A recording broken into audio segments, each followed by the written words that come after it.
자, 새로운 아침입니다. 날씨가 춥지만 그러나 주님의 사랑은 더 뜨거운 줄 믿습니다. 그 주님의 뜨거운 사랑으로 이 얼어버린 환경을 녹여버리고 주님의 따뜻한 품에서 여러분들이 또 승리하시기를 바랍니다. 자, 오늘 말씀해 주목, 기도해 주목 우리 같이 나눌 텐데요. 한번 따라 하십니다. 흔들리지 않는 믿음을 갖게 하시고 세상의 길이 아니라 주님의 길을 따라가게 하소서. 아멘. 우리 옆 사람을 바라보며 축복하면 좋겠습니다. 흔들리지 않는 믿음을 가지세요. 인사하겠습니다.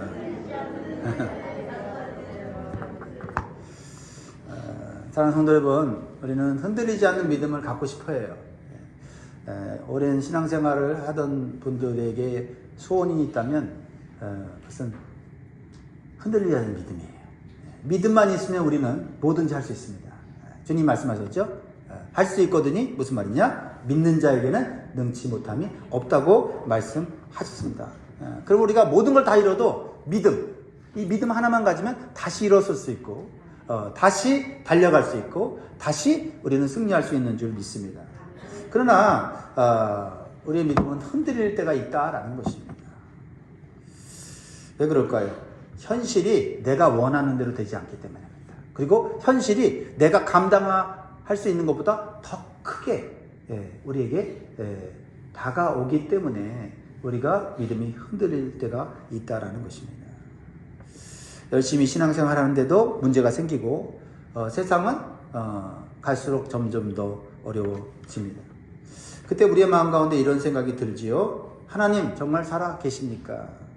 하나님을 믿고 사는 길이 옳은 길입니까? 라는 그러한 의문점이 우리 안에 쑥 들어올 때가 있습니다. 그때가 믿음이 흔들릴 때지요. 오늘 본문에 나오는 위대한 선지자인 세례 요한도 잠시 믿음이 흔들렸어요. 그럼 믿음이 위대한 사람도 믿음이 흔들릴까요? 흔들릴 때가 있다라는 겁니다.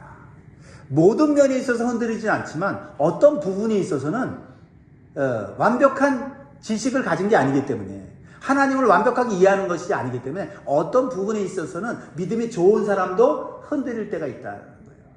그렇다고 해서 그 사람 믿음 전체가 흔들리냐? 그건 아니지만 어떤 부분에 있어서 믿음이 흔들릴 때가 있다. 근데 그 믿음을 방치하면 믿음 전체가 흔들릴 수가 있다라는 거죠. 그러니까 그것을 해결을 해야 돼요. 여러분들 믿음이 있으시죠? 믿음이 있으니까 이 자리에 나왔죠? 믿음이 있으니까 기도하러 나온 거 아닙니까? 기도하면 하나님이 응답하시고 기도하면 하나님이 역사하신다는 걸 믿지 않습니까? 할렐루야? 그럼에도 불구하고 우리가 낙심되고 절망할 때가 있지 않습니까? 우리가 하나님 전체를 부정하는 건 아니지만 어떤 부분에 있어서 하나님에 대해서 우리가 온전히 알지 못하고 예수님에 대해서 우리가 온전히 알지 못하기 때문에 우리의 믿음에 의문점이 생기는 것이죠. 그러므로 우리는 믿음이 흔들릴 때 빨리 그 흔들리는 믿음에 대한 대처를 해야 된다라는 것이죠. 그래서 첫 번째 오늘 본문을 통해 주시는 교훈은요. 상황보다는 메시아이신 예수님을 바라봐야 한다고 우리에게 교훈 주고 있어요. 상황을 보면 믿음이 좋은 사람도 어떤 상황 속에서는 믿음이 흔들릴 수 있다. 그럴 때 메시아이신 예수님을 바라봐야 한다는 거죠. 오늘 본문 2절 3절을 보면요. 세례 요한이 예수님께 자기 제자들을 보내서 이렇게 물어요. 믿음이 자 2절 3절 같이 읽을까요? 시작. 요한이 옥에서 그리스도께서 하신 일을 듣고 제자들을 보내어 예수께 여짜오되 오실 그이가 당신이오니까 우리가 다른 일을 기다리오리까. 자, 이게 세례 요한이 물을 질문은 아닌 것 같아요. 세례 요한이 어떤 사람입니까? 예수님께 세례를 주고요. 그리고 예수님을 어떻게 소개했어요? 이 예수님은 세상 죄를 지고 가는 어린 양이고 이 세상을 구원하실 메시아다라고 소개를 해놓고는 지금 세례 요한이 자기 제자들을 통해서 물어보는 거예요. 예수님, 당신이 오실 메시아입니까? 오신 메시아입니까? 아니면 우리가 다른 메시아를 기다려야 됩니까? 전혀 이게 믿음이 없는 사람이 하는 말을 하는 거죠. 때때로 우리 믿음이 있는 사람도요, 어떤 상황 속에 들어가서 낙심이 되고 절망이 되고 그 상황이 이해가 안 되면 믿음이 없는 말을 할 수가 있다는 거죠. 근데 예수님은 그러한 사람을 보고 결코 책망하지 않습니다. 이해하세요. 이건 믿음이 다시 새롭게 될 수 있는 과정으로 보신다라는 거죠. 예수님이 그렇게 보신다면 여러분도 그렇게 보시기 바랍니다. 자, 근데 세례요한이 지금 왜 이런 질문을 할까요?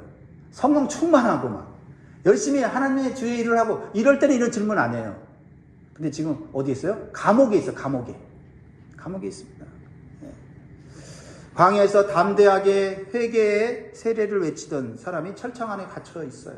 최고의 권력자인 헤롯 왕을 비판했던 이유로 이 권력자에 의해서 감옥에 갇혀요. 환경이 바뀌었어요. 상황이 바뀌었어요. 그러자 믿음이 흔들립니다. 사랑하는 성도 여러분, 우리도 그렇습니다. 모든 게 잘 될 때는 신앙생활도 쉬워요. 건강할 때는 봉사도 쉽습니다. 문제 없을 때는 감사가 저절로 나오고 찬송이 저절로 나옵니다.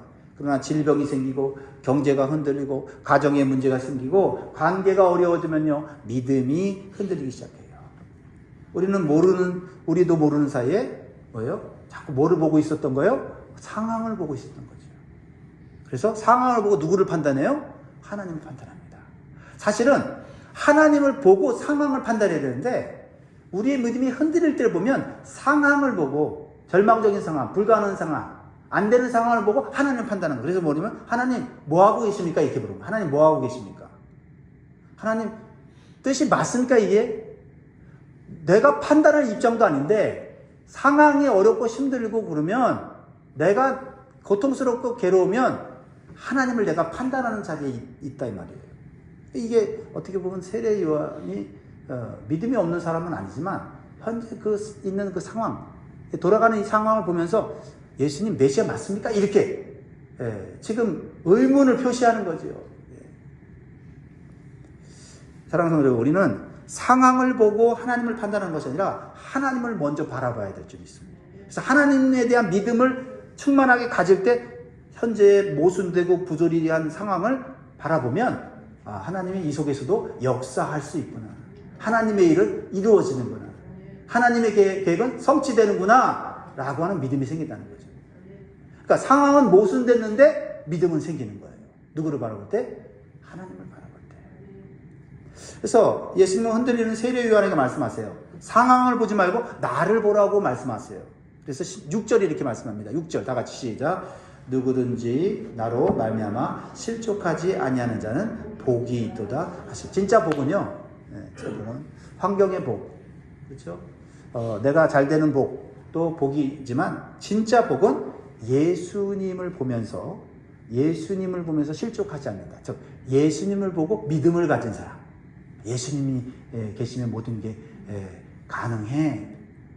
현재 이 세상은 불의하고 부조리하지만 이 속에서 주님은 승리하셨어. 말씀하셨지.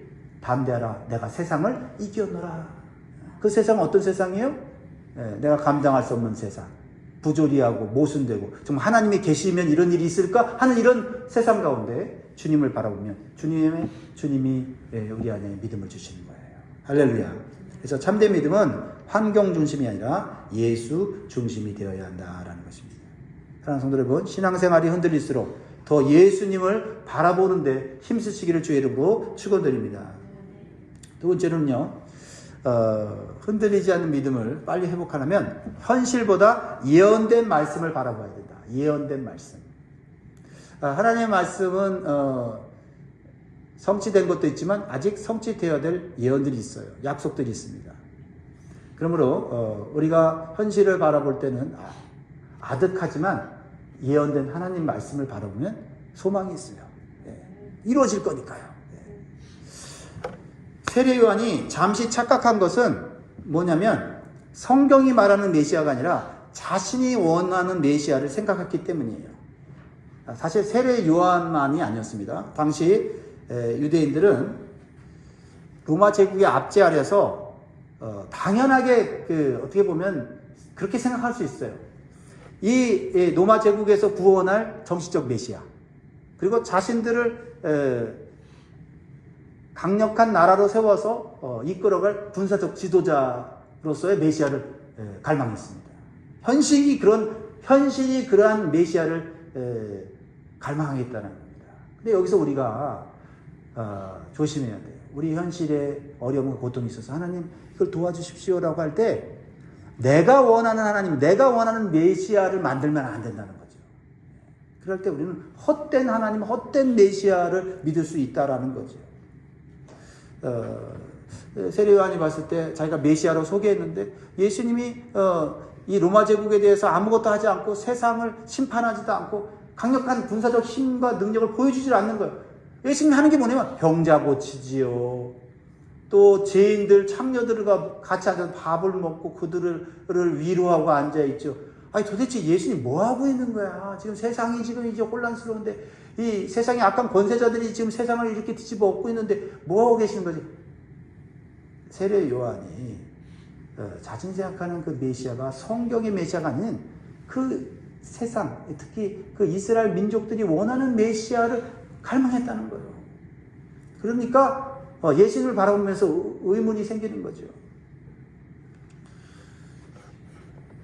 여러분, 예수님은 의심하는 세례 요한에 대해서 이렇게 말씀하세요.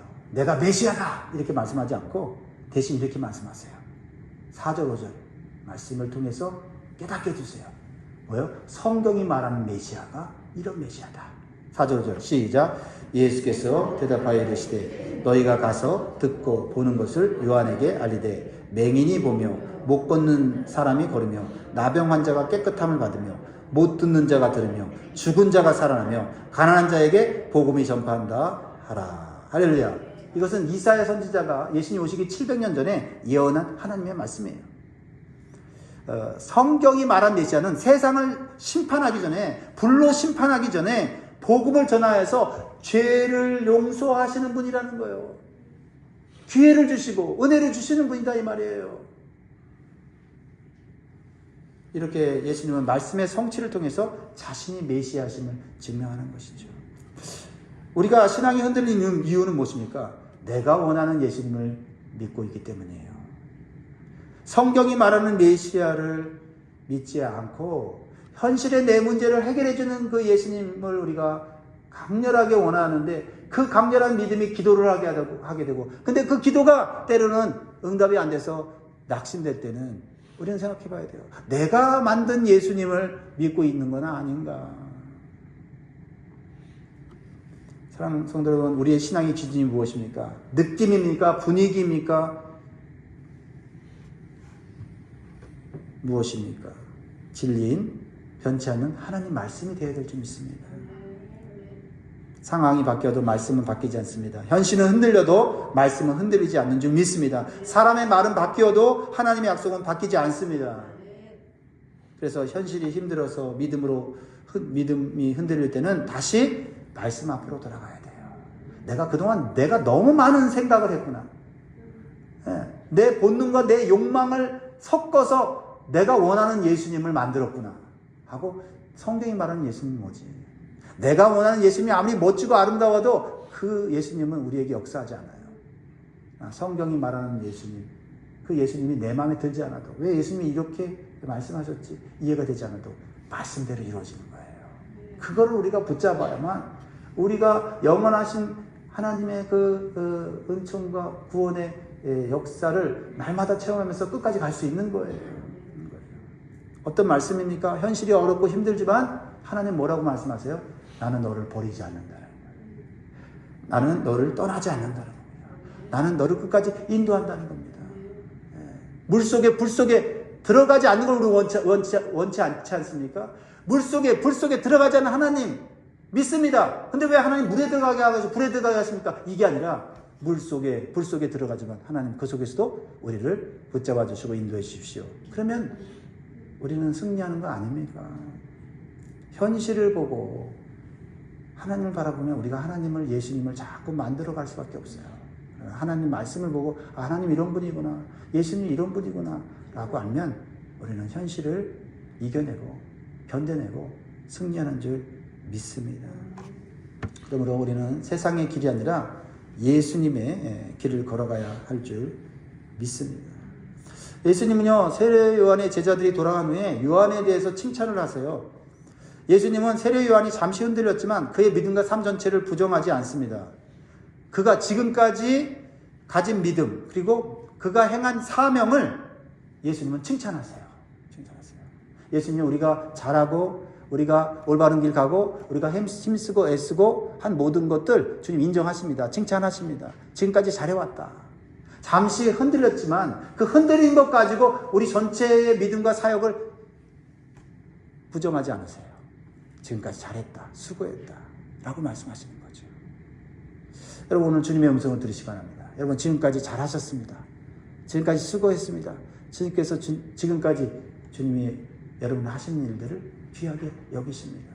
우리 옆 사람을 보면서 이 주님의 마음으로 칭찬하면 좋겠어요. 인정하면 좋겠습니다. 그동안 수고 많으셨습니다.